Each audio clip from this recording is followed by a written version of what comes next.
digamos, ganar temperatura, es decir, enfriarse un poco más, en este caso, y de ahí que hay algunos temas que se dicen o que se analizan como bombas de calor, dicen, ¿no? Entonces, se tiene que aplicar una bomba de calor, dicen, es decir, tenemos que absorber la temperatura de un cuerpo que queremos enfriar, o de una sustancia. En el caso nuestro estamos hablando de gas natural, ¿no ve? Van a escuchar, seguramente han visto ustedes en termodinámica de hidrocarburos, las bombas de calor, que justamente son estas, ¿no? Entonces, prácticamente aplicar el enfriamiento.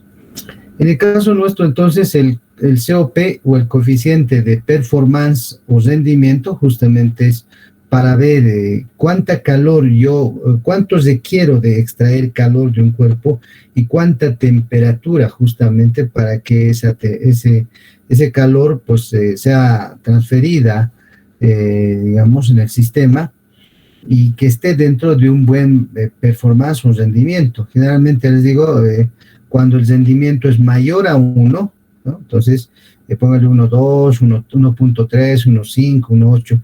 Incluso hay equipos que llegan hasta 7, ¿no? Su rendimiento, su COP en este caso, van a ver ustedes en la bibliografía, pero ya son para enfriar el agua, para otros procesos mucho más, digamos, específicos, ¿no? Por ejemplo, para una cámara frigorífica, lógicamente puedo utilizar otro componente que enfríe, producir más cantidad de frío hasta menos 12, 14 grados Celsius, etcétera. Por tanto, su coeficiente de rendimiento va a ser diferente, digamos, ¿no? Por encima se les trae 2.5, 3.5 hasta 4 inclusive.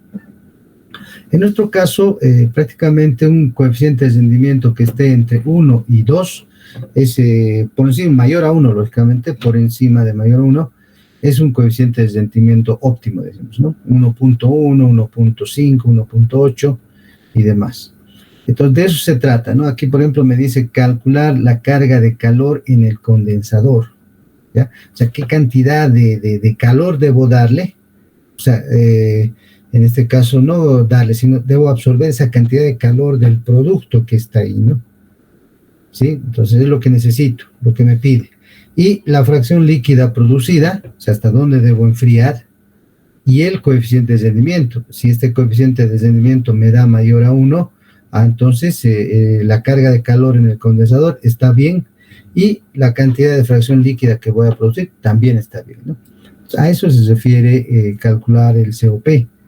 Aquí me dice, para el sistema de refrigeración con propano, el propano te generará, digamos, COPs hasta 1.3, 1.5, etcétera, ¿no? Y dice, con condiciones básicas mostradas en el diagrama, aquí está, este es el diagrama, las condiciones que nos dice es 250 PSI está saliendo del compresor, tengo acá ya la cantidad de líquidos, en este caso acá, sí, aquí, la cantidad ya de líquido prácticamente me dice que 120 grados Fahrenheit aproximadamente está a 120 grados Fahrenheit y está a una presión de 250 PSI. Se supone una caída de presión generalmente de 10 PSI en muchos de los casos, ¿no? Tenemos la válvula JT y aquí ya prácticamente en la evaporación se tiene una temperatura de menos 40 grados Fahrenheit, pero a 16 PSI, ¿no? Entonces, estas son las condiciones que nos muestra, dice en el esquema o en este diagrama. Ignorar la fuga de calor dentro del sistema, no hay pérdida de calor, asumiendo que la eficiencia del compresor es 77% o 0,77, ¿no? Se tiene, y la entalpía a 250 PSI, esta entalpía que vamos a empezar, es de 240 BTU libre, ¿no? Entonces, esta entalpía. Este mismo esquema o diagrama lo trasladamos, fíjese, a esta figura, ¿no? Donde estamos empezando justamente a comprimir, vamos a una entalpía B', que siempre va a haber, digamos, una expansión debido a la no idealidad, dice, ¿no?, del compresor. Es decir, el compresor no va a sacar exactamente esa elevación de presión, y claro, va a haber variaciones de trabajo en la entalpía, y bueno, va a haber una reducción en este caso, hasta B, ¿no? Si se fija aquí. Y claro, eso vamos a ir calculando justamente más adelante, ¿no? Ya hemos demostrado las fórmulas y demás. Y claro, después hay una condensación, aquí hay la caída de presión, evaporación y ya está, ¿no? Otra vez al procesito, entonces otra vez empieza esto, ¿ya? Y empezamos, ¿no? Entonces me dice el cálculo del trabajo de compresión a través de esta ecuación, ¿sí? Donde necesito saber la entalpía en B. Entonces estoy iniciando con la entalpía en B, que me está dando como dato, ¿no? 240 BTU, dice acá, ¿no? Está a 250 PSI de presión, la entalpía es 240 BTU. Entonces empiezo de ese dato, estoy empezando desde acá por si acaso, ¿sí? ¿Ya? Entonces la entalpía en B menos la entalpía en A dividido entre la eficiencia, me dice, ¿no? La eficiencia del sistemita, del compresor, perdón. Y bueno, ahí reemplazo los datos, ¿no? De hecho, la entalpía en B, ya sabemos, empiezo con 240 BTUs, aquí está. Y donde necesito hallar prácticamente la entalpía en A, trabajo con estos datos que estoy empezando, ¿no? Fíjese acá, menos 40 grados Fahrenheit dice y 16 PSI. Entonces, este dato de entalpía A, ya sabe usted, lo saco por tablas, ¿no? De ahí le decía la anterior clase, bájese del internet de estas tablitas que va a utilizar inclusive en el examen, ¿no? Entonces, a menos 40 grados Fahrenheit, puedo tomar menos 40 grados Fahrenheit o puedo tomar presión. Tomaré temperatura, ¿no? Entonces, aquí está la gráfica, o digo la tabla, es la página 404 del Fundamental of Natural Gas Processing, y busco acá en la columna de temperaturas, ¿no? Me dice menos 40, me dicen, acá está menos 40, ¿no? Si buscara presión, aquí me dice la presión es 16.1, entonces también consideraría presión si quiero hallar la entalpía, ya sea a esta temperatura o a esta presión. Entonces fíjese, acá está densidad de líquido, claro, tiene que ser saturado, ¿no? Con propano,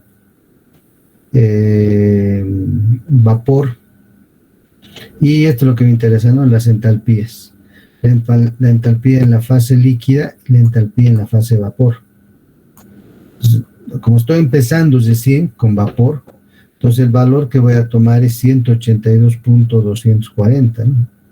Ahí estoy en la fase de vapor, y de ahí que usted saca ese valor, 182.240, 182.2 aquí le pone, ¿no? Si trabajamos con una sola cifra significativa. Y reemplazo y pues divido entre la eficiencia, y usted tiene que el trabajo de compresión es de 75 BTUs libra, ¿no? Hay que interpretar esto, ¿no? 75 BTUs libra significa que necesita en este caso una determinado calor, ¿no? De 75 BTUs, ¿sí? Calor de combustión por cada libra, dice, del producto que estoy yo necesitando. Entonces 75 BTUs, hasta ahí tengo que hacer trabajar justamente medida de entalpía. Ya tengo el cálculo del trabajo de compresión. Luego debo calcular la entalpía al final de la expansión, debido, ahí está lo que le decía, ¿no? A que el compresor no es pues fijo, digamos, ¿no? Siempre va a tener alguna variación en datos, digamos, parámetro de no de exactitud, sino de apreciación, o sea, ¿sí? Tiene que haber, digamos, no un dato exacto le vamos a dar, porque los compresores trabajan así, ¿no? Es como el factor de compresibilidad, ¿no? Si fuera ideal, uno tomamos el factor de compresibilidad en los gases, pero no sucede así. El factor de compresibilidad está en función de la presión y temperatura crítica, ¿no? Y claro, puede estar 0,89, 0,87, 0,86, etcétera. Entonces, no siempre es uno. Entonces, lo mismo sucede acá, ¿no? Entonces, dice, esta expansión que existe acá, B', se lo considera justamente debido a esa no idealidad, o sea, no es perfecto, algo así, ¿no? El compresor. Y bueno, ahí tengo la entalpía en B' es igual a la entalpía en A más el trabajo de compresión. Pues ya sé, la entalpía en A hemos encontrado que está 182, empezamos aquí, ¿no? En este caso, por eso les decía, empezamos ahí. Y 182, que hemos encontrado más, en este caso, el trabajo de compresión, 75, y tengo que la entalpía en B' es 257 BTUs, ¿no? Entonces, si tuviera aquí una escalita, entonces diría, aquí entonces 257, ¿no? BTUs libra. Entonces ya si tomara utilizar el gráfico de Molière en este caso, ¿sí? Bien, tengo entonces la entalpía en B', continuamos esto ya lo hemos visto, y voy a la etapa de condensación, ya aquí, ¿no? Todo esto, B', tengo que irme hasta C, lo mismo acá, ¿no? Aquí, por ejemplo, estamos, el compresor, acá, ¿no? Estamos aquí ahora. Tengo que ir hasta el punto D, que vendría a ser aquí ya. ¿Sí? Está aquí. Pero ahorita estoy acá ya, ¿no? O sea, a la salida de la compresión. Al condensador tengo que irme, ¿no? En la evaporación, todo esto es la evaporación. Pero todo es la condensación. Esto es la condensación, ¿no? Acá abajo la evaporación, sí. Condensación. Entonces, la fórmula me dice que es la carga de calor o la necesidad de calor que yo necesito. Justamente es entalpía en C menos la entalpía en B'.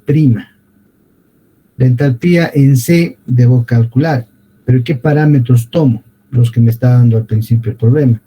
120 grados Fahrenheit y 240 PSI. ¿Ya? Entonces, a estos parámetros, yo calculo mediante tablas la entalpía, que me da 98.7. Veamos. 120 grados Fahrenheit.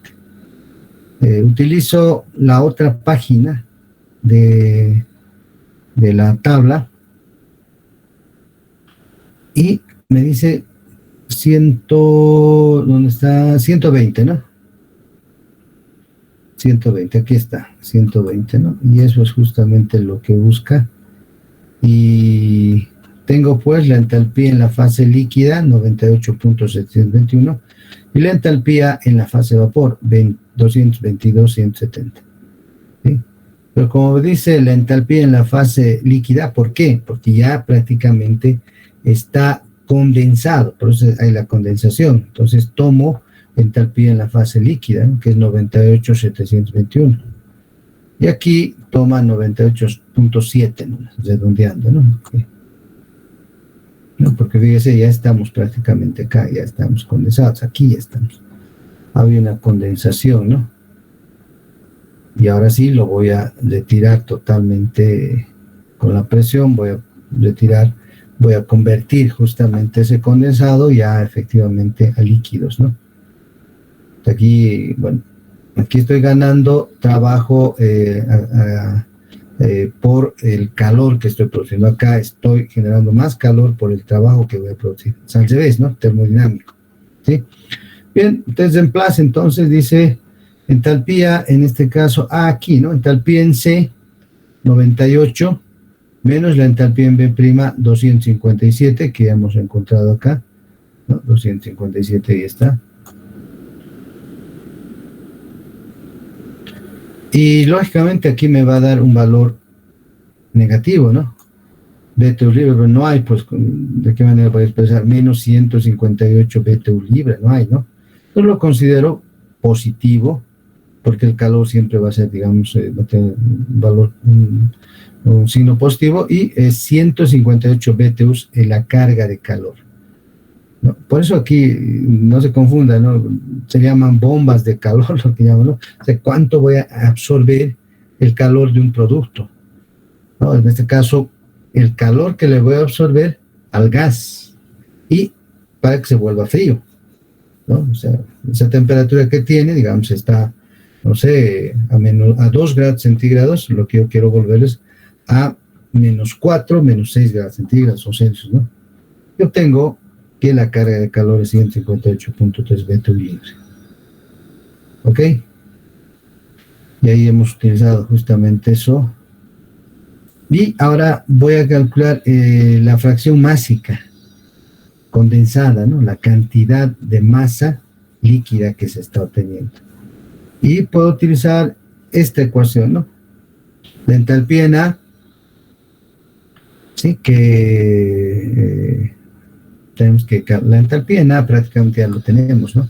182.2. La entalpía en D, sí, también, ¿no? La entalpía en D, en 98 tenemos que calcular, ¿sí? Y acá la entalpía en A, repetimos también, ¿no? Ya hemos calculado esto.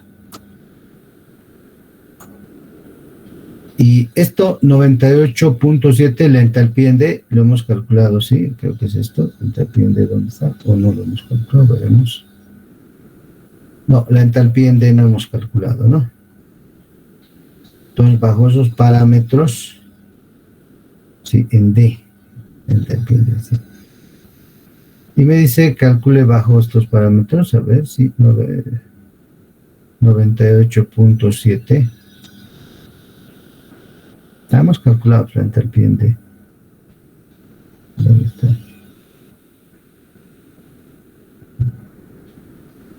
Revisemos. 98.7, calculamos. Ah, claro, la entalpía en D hemos calculado, ¿no? 98.7 justamente. Con estos parámetros, ¿no? Con 120 grados Fahrenheit. Este 120 Fahrenheit, la entalpía en D 98, ¿sí? Y aquí hemos utilizado justamente el mismo valor acá, ¿no? La entalpía en C también es utilizado con el mismo valor, ¿no? 98 BTUs libre, ¿sí? Es que, fíjese, en D y en C prácticamente las entalpías van a ser las mismas, ¿no? Tanto para C como para D. Ahí en el esquemita, aquí en este, nos damos cuenta mejor. ¿Ya? Entonces, por eso considera lo mismo. Y la entalpía en D, pero en la fase líquida, dice acá, ¿no? Fíjese, en la fase líquida. La entalpía en D en la fase líquida, sí, correcto, en la fase líquida. Pero acá tenemos que irnos. Es 0, ¿no? Pero con -40. Ahí está, en la fase líquida.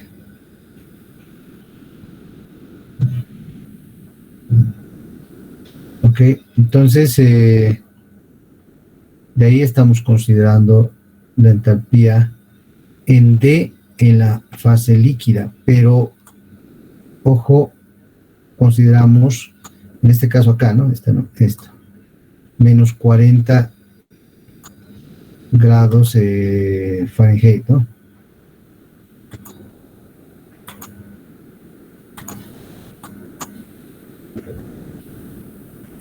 Ya. Entonces ahí estamos considerando eso.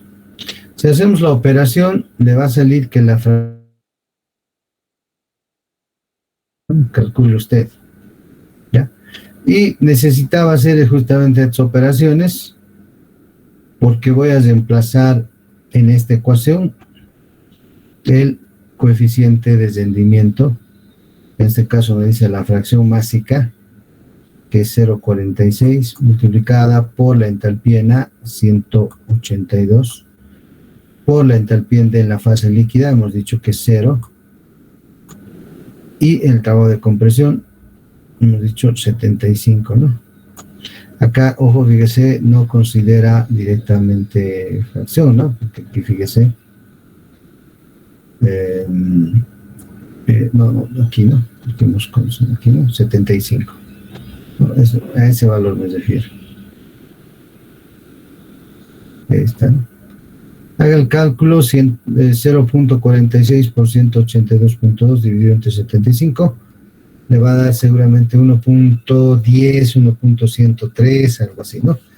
Entonces nos redondeamos y decimos 1.1. Reitero, cuando el valor sea mayor a 1, el COP es correcto. O sea, cumple, digamos. Si fuera menor a 1, entonces no. Hay que verificar porque los cálculos realizados no están bien y, bueno, de alguna manera no he hecho bien el problema. ¿Sí? Este es el ejemplo, pero le digo, está en el Arthur Kinney, ¿sí? El ejemplo 7.1, y eso nos dice, ¿no? Calcule, dice, la fracción líquida producida y el coeficiente de rendimiento para un sistema de refrigeración por propano con las condiciones dadas en la figura 7.3. La figura 7.3 justamente es esta, ¿no? Esta es. Ignore pérdidas en el sistema y asuma que la eficiencia del compresor es 77%. Use las tablas de saturación del diagrama de entalpía, presión entalpía del propano dadas en el apéndice. Entonces hace lo mismo, el mismo cálculo que nosotros hacemos, ¿no? Utilizamos la ecuación 3.1, asumimos condiciones de vapor saturado, es a menos 40 grados Fahrenheit, el trabajo por unidad de masa es reversible, ¿sí? Y se requiere un sistema de compresión de 14.5 a 250 PSI, que puede estar en el anexo que dice el libro. Y lo mismo que nosotros al principio utilizamos el trabajo de compresión, ¿no? Y evidentemente sacamos 75 metros libres. Pero aquí me dice, debido a que el compresor no es eficiente, la entalpía, bueno, pues la entalpía en B', entalpía en B, calculamos de esta manera, ¿no? Es decir, 182, que es la entalpía en A, el inicio, más el trabajo de compresión, y eso hemos calculado también, ¿no? Hace ratito. El cual corresponde, dice, a 140 grados Fahrenheit y 250 PSI del esquema dado, dice. Y aquí tomamos, fíjese, ¿no? El calor, ¿sí? De carga, entalpía en C menos la entalpía en B'. La entalpía en C, prácticamente hemos hallado que la entalpía en C, hemos hecho un cálculo y nos daba 257, nos daba, ¿no? No, la entalpía en B nos da 257, ¿no? Aquí, fíjese, 257, la entalpía en B'. ¿Sí? Ahí está, ¿no? Pero fíjese, esto es 257. Y la entalpía en C, 98.7, que lo saca, no lo saca, directamente asume que se ha sacado de tablas. Nosotros hemos sacado que la entalpía, en este caso en C, es 98, ¿no? Y fíjese, ¿no? Toma como positivo, dándolo la vuelta, lógicamente.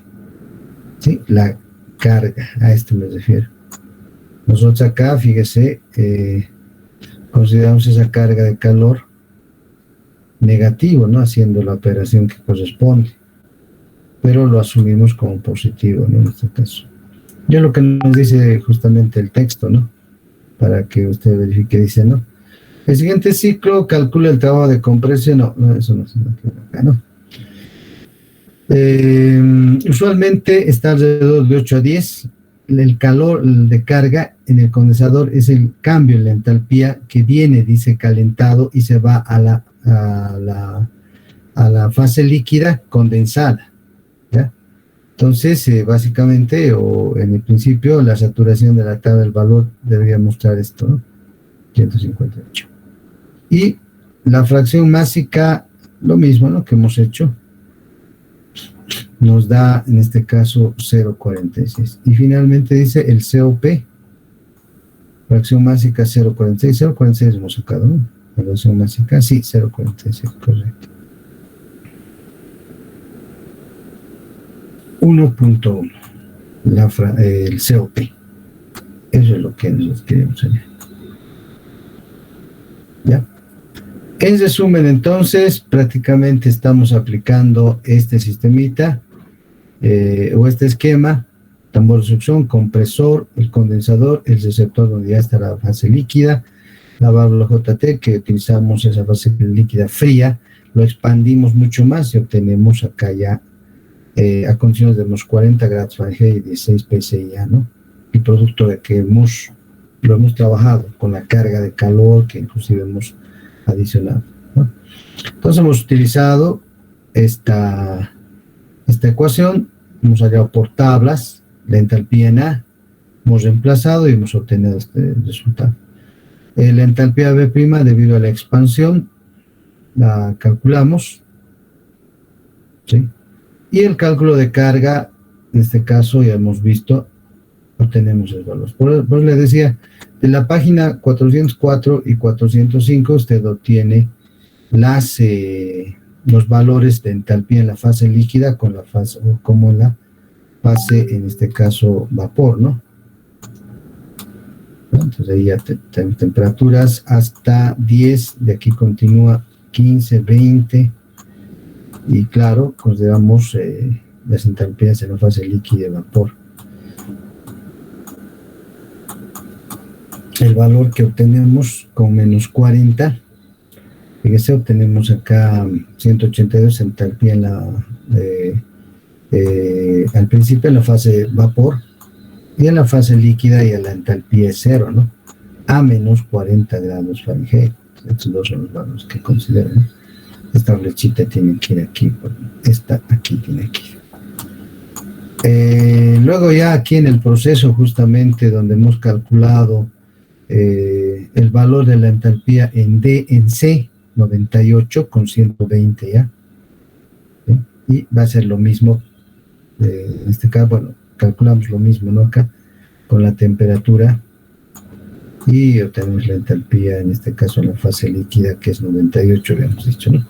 En C, porque en D prácticamente va a ir esa caída de presión. La entalpía va a ser lo mismo, no va a haber trabajo que va a generar entálpicamente, ¿no? Solamente va a haber caída de presión brusca. ¿Ya? Y eso es lo que hacemos acá, ¿no? Fíjese. Consideramos la carga de calor, aplicando una bomba de calor, la fracción másica, y el COP tenemos 1.1. ¿Ok? Entonces, fíjese, son las características. Aquí lo que interesa, le decía, es que nosotros aplicamos tablas, las tablas de Arthur Kinney, ¿ya? Ahora voy a utilizar yo ya el cálculo que hace el GPCA, con el mismo tipo de diagrama diagrama de Molière, o sea, este diagrama de fase que usted está viendo, solamente que aquí ya cambia, ¿no? Ya no dice entalpía en B', sino dice entalpía en la fase vapor de D, entalpía en la fase vapor de D, y ya cambia solamente estas, empezamos en C, dice, sube a D, retorna como condensación, hasta A, hay una caída de presión en B, y de B otra vez se evapora, vuelve otra vez al compresor, y otra vez el proceso, ¿no? Entonces ahí usted puede ver en esta gráfica el diagrama de fases, ¿no? El punto crítico, a la izquierda, lógicamente, el punto de rocío, la parte líquida, la curva de los puntos de rocío, en este caso desde el punto de burbuja, ¿no? Ingeniero, disculpe, una preguntita. Sí. Adelante. En la parte del gráfico donde tenemos también, analizamos B' y B, la B', ¿a qué se refiere o qué es lo que pasa desde B a B'? ¿Por qué tomamos en cuenta también eso? Aquí, pues, por eso le decía acá, Aquí es donde le explicaba eso, ¿no? Aquí, ¿no? Aquí, por ejemplo, esto borraremos.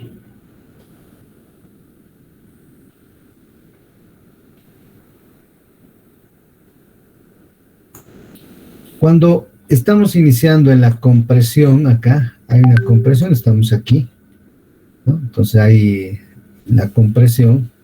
Lógicamente tenemos que elevar la presión desde este punto hasta este punto, ¿no? Aquí la presión tiene que subir, ¿sí? Hasta este punto vamos a subir. Pero no solamente subir la presión, ojo, muy diferente la entalpía aquí que la entalpía aquí que la entalpía aquí. Acá es un valor menor, póngale que aquí sea 100, aquí sea 150, no puedo ver muy bien, y aquí que sea 200, ¿no? Entonces alguien dice, pero ingeniero, ¿por qué hasta B'? Si simplemente elevamos la presión hasta B, luego condensamos y listo, ya está, caída de presión, evaporamos y otra vez. Y aquí justamente eso nos dice, ¿no? El compresor no tiene una idealidad exacta en este caso. Por eso le decía y le hacía esa similitud, esa analogía, cuando yo utilizo el factor de compresibilidad, digamos, ideal, o perdón, real, en este caso, es pues 1. Pero hago los cálculos con la presión crítica y temperatura crítica y me sale que es 0,89, 0,86.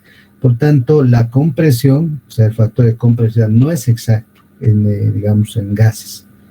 Y acá toma eso, dice, ¿no? La entalpía actual final de la expansión debido a la no idealidad del compresor, la calculamos considerando, dice, ojo, el trabajo de compresión más entalpía. Entonces, esta entalpía que usted está viendo acá, debo considerar y por eso calculo como entalpía en B', ¿no? Ahora sí, de acá, digamos, va a haber una reducción, sí, pero yo tomo, digamos, como un factor de corrección hasta ahí. Y después ya, lógicamente, ahí se viene este lado. Esta diferencia que usted está viendo aquí,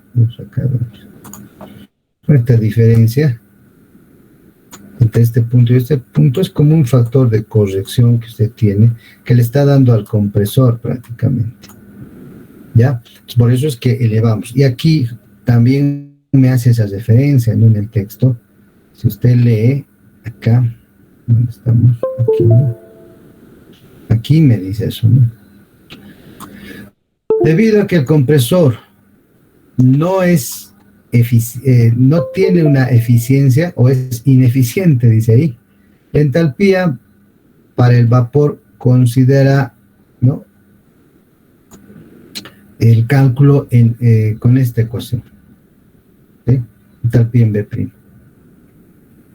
Entonces aquí importante esto, ¿no? Nos dice. Y ahí nos dice. ¿Qué es LIPS? A ver, alguien que speak in English. Deja, o sea, ¿Cómo? Si saliera o dejara. Ah, correcto, muy La bien, entalpía de gracias. vapor que deja. Oh, ven, es importante el inglés, ya les comento, y ustedes tienen que salir en inglés. Las oportunidades en la vida para los ingenieros es básico el inglés, ¿no? Si no sabe inglés, olvídese, es un punto menos a su favor ante cualquier oportunidad que en la vida se presenta, ¿no?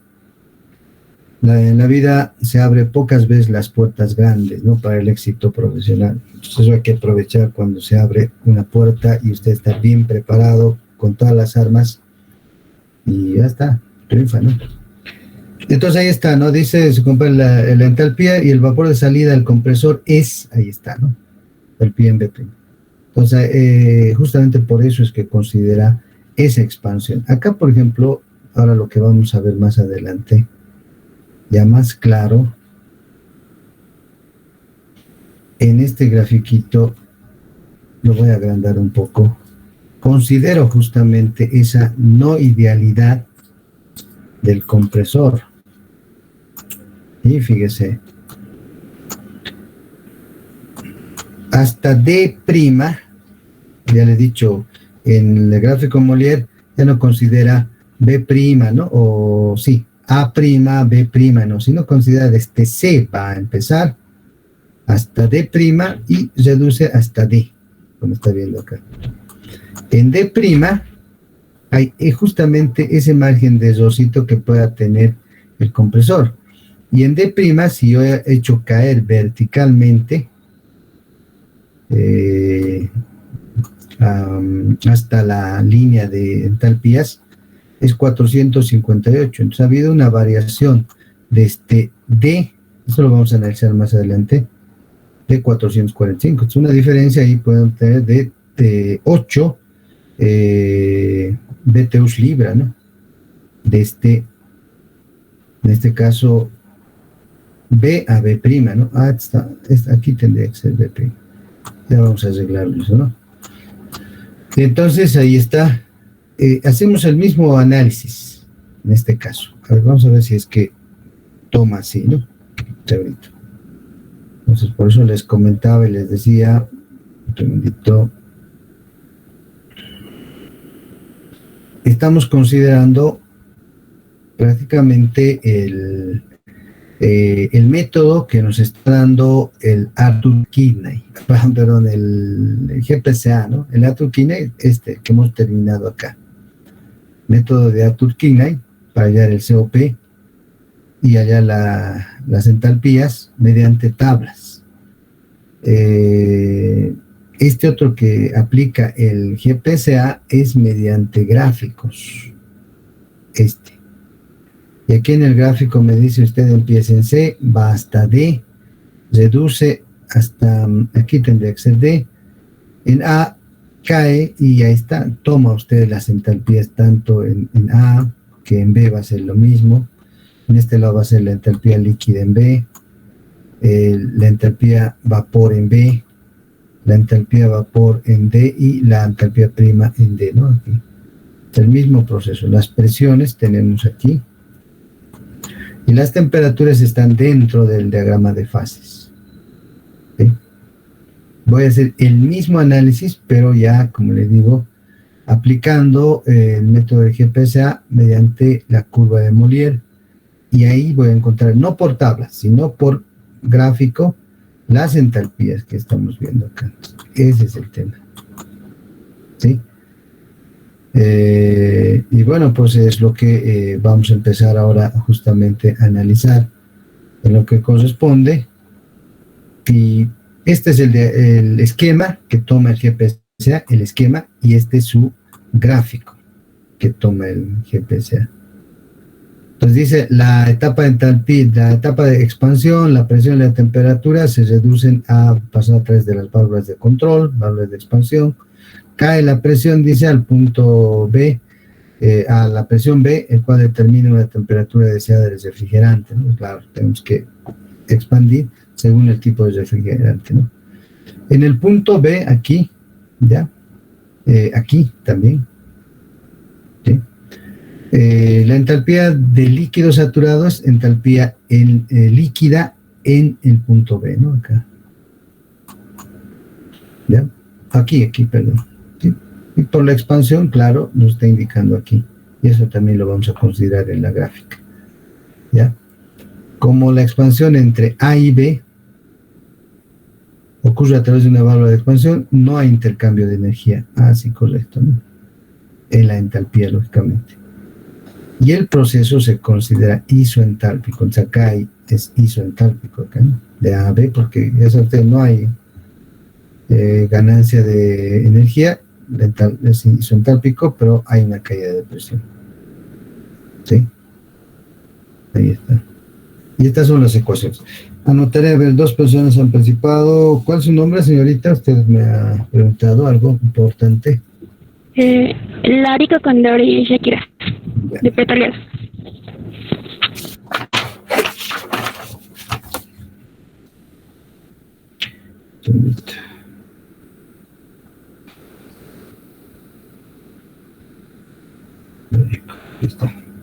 Y el otro joven que me ha indicado.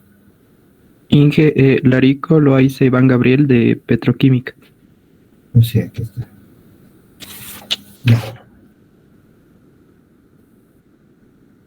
Ya, dígame su nombre. Ya. Blanco, por aquí. Blanco Jorge Choque. Ya, bien, estas son las ecuaciones que exigen prácticamente el método del GPSA para determinar, digamos, algunos requerimientos de trabajo de compresión, la fracción másica, etcétera, ¿no? Que requerimos en un problema, ¿no? Entonces, aquí tenemos la ecuación 1, ¿sí? Donde podemos determinar, en este caso, la fracción de líquido a una presión B, ¿sí? Que prácticamente la multiplicamos por una entalpía líquida en el punto B, y bueno, obtenemos esta relación. Lógicamente, hay que demostrar estas relaciones, esta ecuación, ¿no? Tenemos que ir haciendo análisis matemáticos, despejar, reemplazar. En nuestro caso, directamente nos vamos a definir que esa es la ecuación 1. La ecuación 2, que exige a la fracción de líquido, bueno, pues ahí está. Tenemos que las entalpías en el punto B de la fase de vapor, la entalpía líquida en el punto A, y así tenemos la ecuación 2. Y aquí también tengo una relación, ¿no? Y la ecuación 3. Todas estas ecuaciones, reitero, salen del análisis que tenemos, justamente que estamos haciendo aquí, ¿no? En este diagrama y en esta figura, con este diagrama de fases. ¿Ya? Para efectos de cálculo, estas ecuaciones nos van a servir posteriormente. En la etapa de evaporación, ¿sí? La expansión de este A a B, no suministra ninguna refrigeración al proceso. Estamos hablando de este acá, ¿no? Y tenemos ahí que dice que la evaporación ocurre en un intercambiador de calor denominado chill, bueno, eso sabemos, ¿no? Y tenemos como resultado el efecto de enfriamiento, refrigeración que podemos tener a través de esta ecuación de entalpías en el vapor en el punto B menos la entalpía líquida, ¿sí? En ese mismo punto. Luego tenemos que la cantidad de masa refrigerante que circula, la cantidad de propano en este caso podemos decir, es igual al calor de enfriamiento dividido entre las entalpías vapor en B y líquida en A, ¿no? Que ahí está la ecuación 5. La etapa de compresión.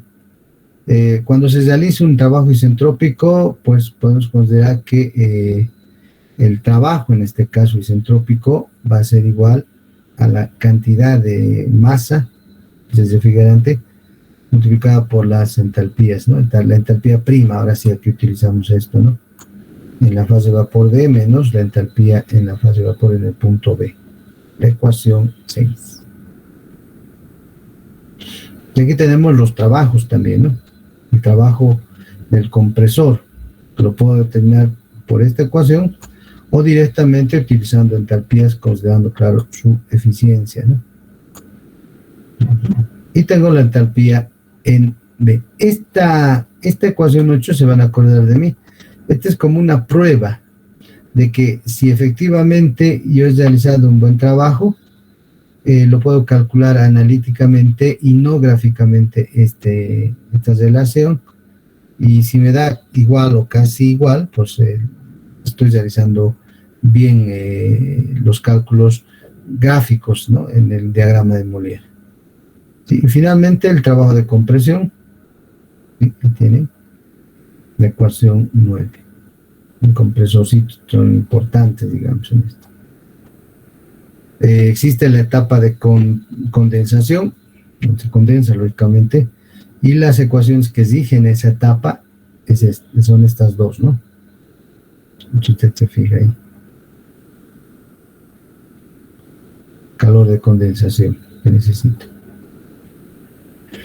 Y vamos a ir a analizar el ejemplo 1 que está en el GPSA, donde dice se va a enfriar 51.4 millones de pies cúbicos día de gas de gravedad específica 0.66, capacidad calorífica 0,67 BTUs libra grados Fahrenheit. Y voy a enfriar, fíjese acá, desde 60 grados Fahrenheit a menos 20 grados Fahrenheit. Entonces es un trabajo que debo realizar para enfriar. Ahí necesito extraer todo el calor del gas, ¿sí? O sea, se utiliza como una especie de bomba de calor, ¿no? Mediante un sistema de refrigeración con propano. Ese es el enfriador. De la masa de gas que entra al chiller se condensa 3.5%. Y el calor de condensación, claro, ya son parámetros que nos tienen que dar como dato, es 200 BTU libra, ¿no? El chiller de propano opera a menos 10 grados Fahrenheit, ¿no? Entonces, este valor también es importante. La eficiencia isentrópica del compresor, 75% o 0,75 también, como dato que viene con el compresor. Necesitamos realizar los siguientes cálculos. El rendimiento del chiller, en este caso el COP si gusta, ¿no? Pero bueno, acá ya como en el GPC ya no habla del coeficiente de performance, sino el rendimiento. Por eso, si se va a fijar acá, el rendimiento lo calculamos ya en la necesidad de calor que se quiere, no calor, sino energía, ¿no? Que se quiere el chiller para que haya ese enfriamiento. Y aquí pues podemos ver que es 6.5 millones de BTUs hora, ¿no? Que se requiere en energía. Por eso cuando queremos calentar un equipo, ya necesitamos un combustible de un buen poder calorífico. Y en este caso estamos hablando de BTUs, ya no hablamos, digamos, cualquier combustible puede tener diferente poder calorífico, ¿no? El gas, por ejemplo, ¿no? El diésel, para calentar, ¿no? Como combustible. En este caso nosotros hablamos siempre de un combustible, no sé, pues de cualquiera, pero que tiene que tener esa capacidad en BTUs de calor que tiene que absorber, digamos, o sea, es como son, ya les digo, bombas, ¿no? De calor que necesito justamente para que el chiller trabaje. Parece algo ideal, no ideal, sino contradictorio, pero como calor para enfriar, y ahí está pues, el principio de la termodinámica. Sí, necesitamos calor para enfriar, ¿no? Es como decir usted, si no enchufa el refrigerador, pues no va a generar frío, y no va a generar la bombita, ese trabajo, no la bomba, sino el compresor, ese trabajo para que haga circular el refrigerante, expanda posteriormente, necesita pues, una fuerza, no necesita un trabajo que va a generar en este caso el compresor en un refrigerador. Si no olvídese, pues la energía en todo sentido es necesaria, ¿no? Si no hay energía, pues ningún equipo funciona, ¿no? Por ejemplo, los autos eléctricos, usted necesita hacer cargar toda la noche, 8 horas mínimo, para que se cargue la batería del vehículo, que es a litio. O sea, tiene una batería ahí abajo, ¿no? Los autos eléctricos. Y claro, la batería está hecha de litio, que bueno, está excelente. Pero para cargar esa batería usted necesita pues, energía, necesita electricidad. Entonces volvemos a lo mismo, ¿no? Los autos eléctricos necesitan electricidad. ¿Y la electricidad cómo se genera? Claro, puedo generarla por energía eólica, geotérmica, solar, nuclear y termoeléctrica. Pero hoy en día la generación más barata de energía es termoeléctrica, ¿no? Con gas. Por tanto, un combustible, digamos, o una fuente fósil va a seguir siendo por muchos años el gas y el petróleo, principalmente el gas, ¿no? Ya le digo, porque ni aunque coloquemos grandes extensiones de energía de paneles solares, no se compara con la energía termoeléctrica. Peor la eólica, ¿no? Tal vez la geotérmica, digamos. Pero el gas siempre va a ser un combustible, primero ecológico y bueno, barato, y que va directo a la termoeléctrica, ¿no? Por eso, si ustedes leen un poquito haciéndonos a un lado del tema, hay bastante requerimiento actualmente de gas en el mundo. El precio del millar de BTUs actualmente está cerca, por encima de los $30. Y nosotros estamos vendiendo nuestro gas a $5 el millar de BTU, ¿no? Claro, son contratos, pues ya, no hay problema en eso. Pero a nivel mundial, el GNL, me refiero, está por encima de los $30, ¿no? Ups, alguien dirá, pero estamos regalando en todo nuestro gas. Sí, efectivamente. Es que, ¿por qué? Y eso es temporal, ¿no? Porque muchas empresas o muchos países a nivel mundial está activándose todo su aparato tecnológico de producción, ¿no? Todo su sistema, debido a que, bueno, ya estamos pasando poco a poco la pandemia y la actividad hidrocarburífera se está activando a nivel mundial, ¿no? En todo sentido. Y claro, se requiere gas para generar energía eléctrica. Y muchos países están requiriendo eso, ¿no? Y así poco a poco vamos a ir activándonos en la industria, ¿no? Lo mismo sucede en la industria del petróleo, ¿no? El petróleo en este momento ya se está por encima de los $82 el barril. Y ya se estima que hasta fin de año va a estar ya bordeando los $90. Entonces estamos llegando a lo que era antes, ¿no? $130, $127 será el barril de petróleo. Entonces va a haber una reactivación de la industria petrolera a nivel mundial y claro, pues ya las empresas de servicio, las empresas transnacionales que están operando en muchos países para la extracción de petróleo también se va a ir activando, ¿no? Entonces, pues le digo, en función de la actividad. Bueno, al final, fíjese usted, ¿no? Y eso es lo que estamos calculando acá. La cantidad total de calor absorbido en el proceso. Por eso llamamos bomba de calor al rendimiento del Chile. ¿Sí? Pero estamos utilizando estas ecuacioncitas que ya hemos analizado. ¿Ok? Después, la fracción me pide de líquido, el flujo del refrigerante, o sea, qué cantidad en galones por minuto y en millones de pies cúbicos de refrigerante que es propano voy a utilizar, el trabajo del compresor, ¿sí? Y el calor de compresión y rendimiento del condensador. Entonces estos 4 incisos, bueno, se tienen que analizar, ¿no? Vamos a hacer los cálculos. No ahora, la próxima semana lo vamos a hacer, porque este es tema de segundo del examen final, ya les decía, por eso con calma vayamos viéndolo. Y la próxima clase ya empezamos a ver esto, analizar justamente de esas ecuaciones, aplicando esas ecuaciones y determinar los incisos hasta el inciso de que nos pide, ¿no? Ok, no sé si existe alguna pregunta hasta acá. Vamos a quedar en el ejemplo 1 del GPCA, donde ya lo vamos a hacer más práctico con la aplicación de esas ecuaciones que hemos visto. Método del GPCA, pero ojo. Bien, si no hay ninguna pregunta, entonces quedamos acá y no se olvide el sábado, en todo caso, a las...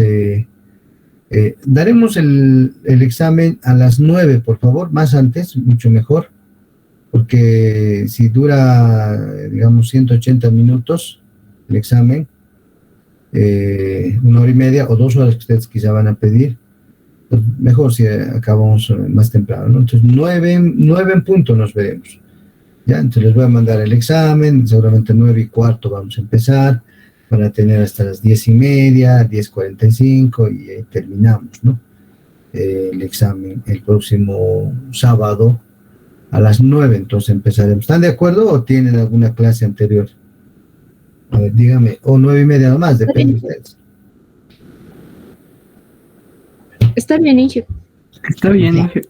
Ok. Sí, está bien. Ya, muy bien. Entonces, el sábado a las 9 en punto nos conectamos, por favor, indíqueles a los compañeros, cuidado, algunos 9:30 se conecten. Y 9, pues estamos, la auxiliar seguramente ha debido avanzar varios problemas sobre fraccionamiento. Y bueno, ya les digo, me voy a reunir con ella esta semana y a ver qué propuestas tiene ella y yo también qué propuestas tengo para que coordinemos el examen y salga, ¿no? ya para que ustedes lo den. Bien, entonces el día sábado nos vemos a las 9 en punto, jóvenes. Quedamos acá entonces, ¿ok? Hasta luego entonces, que les vaya bien. Hasta luego. Hasta luego, general. Hasta luego, hasta luego. Hasta luego.